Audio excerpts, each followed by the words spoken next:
আমার এক কাহিনী মনে উঠছে।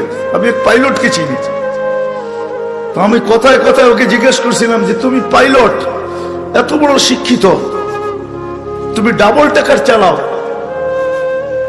বড় বড় ফ্লাইট চালাও, দূর দূর যাও, তুমি এরকম হলে কি করে?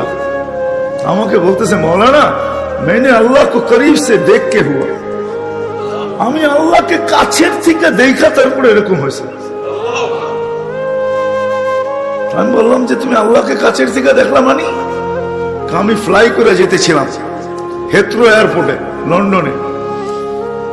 যখন আমি ইংল্যান্ডের সীমানায় ঢুকে গেছি, হেথ্রোতে আমি ল্যান্ডিং করব, সীমানায় যখন ঢুকে গেছি, তো আমি বটনে পুশ করে চেকিং করে, এর আগে চেক করে যে সবকিছু ওকে আছে কিনা। তো আমি বটন চেক করতে যাই, দেখি আমার চাক্কা নামবে না, কিন্তু আমার কাছে ফুয়েলও নেই যে আমি ফেরত যাব, কারণ আমি 9 ঘন্টা ফ্লাই করে আসছি, 18 ঘন্টার ফুয়েল আমার কাছে নাই। আমাকে হয়তো ক্রাশ করাইতে হবে, না নামতে হবে যে কোনো ভাবে। বলে আমি হেথ্রো টাওয়ারের সাথে যোগাযোগ করছি যে আমার এই অবস্থা, কি করবে করো, আমার কাছে ফুয়েল নেই, আমাকে হয়তো ক্রাশ হইতে হবে, নাহলে কোনো ব্যবস্থা হইতে হবে যে আমি ল্যান্ড করতে পারি। হেথ্রো এয়ারপোর্টের ভিতরে কিয়ামত হয়ে গেছে, কিয়ামত, যে এই জাহাজকে ল্যান্ড করাবে, তো করাবে কি করে? তারপরেও একটা সিস্টেম থাকে, ঠিক না?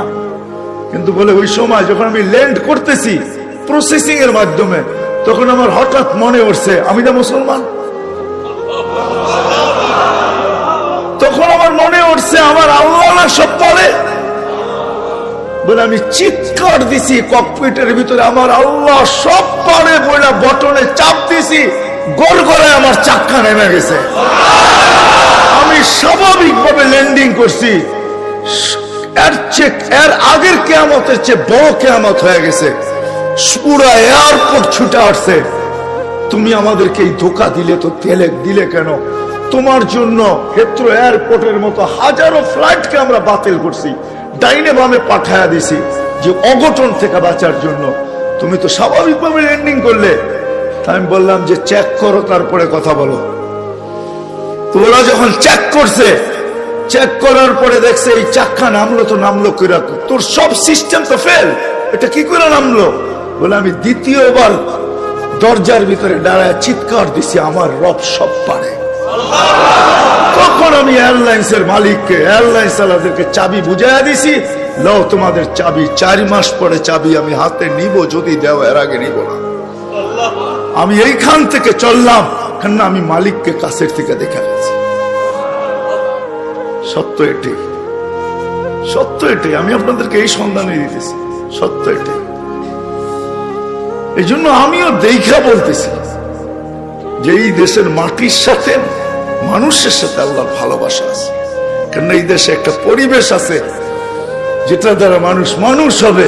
এত মসজিদ দুনিয়ার কোথাও নাই, এত মাদ্রাসা মক্তব দুনিয়ার কোনো দেশে নাই, এত হক্কানি আলেম দুনিয়ার কোনো দেশে নাই, এত আল্লাহওয়ালা গলি গলি দুনিয়ার কোনো দেশে নেই।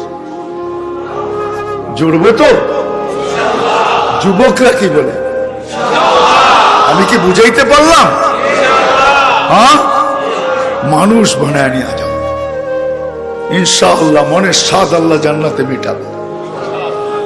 আমাদের মালিক শুধু মনের স্বাদ মিটাবে না, বরং আমরা যতটুকু স্বাদ রাখবো এর চেয়ে 10 গুণ বেশি স্বাদ আল্লাহ আমাদের মিটায় দেবে।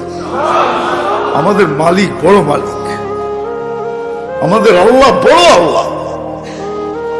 হ্যাঁ, আমাদের মালিক বহুত বড়, যেটার বর্ণনা দিয়ে শেষ করা যাবে না। কত বড় আমাদের মালিক, সব রাখা আছে। যুবক একটু সহ্য করো। হ্যাঁ, দুর্গন্ধময় জায়গা দিয়া যাইতে কারো কাছে রুমাল না থাকলে যেরকম নাক চাইপা ধরে আর দ্রুত পার হয়, ঠিক এই ছোট জীবনটাকে এইভাবে পার করো, 4 জিনিসের সাথে সংযুক্ত করা। ইনশাআল্লাহ তুমি ওই যুবক হইয়া ফিরবে, ওই যুবক। আমি আজকে এক জায়গায় বলতেছিলাম যে ওই আমার মনে হয়, আমি বলি যদি ওলামা আমার উপরে আঙ্গুল না উঠায়, তুমি ওই যুবক হইয়া ফিরবে আল্লাহ আল্লাহর রহমতের আঁচলের নিচে তোমাকে রাখবে।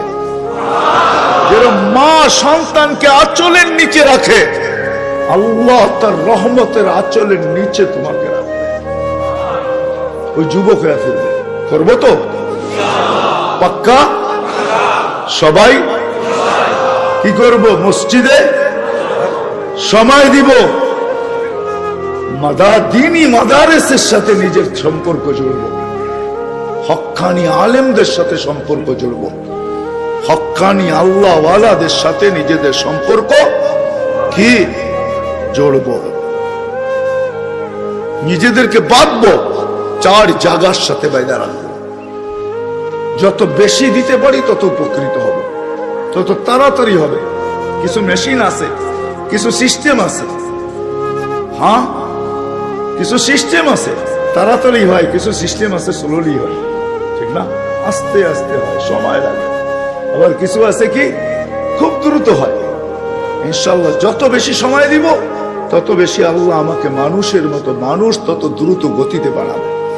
আল্লাহ আমাদের সবাইকে আমল করার তৌফিক দান। ওমা আলাইনা ইল্লাল বালাগ।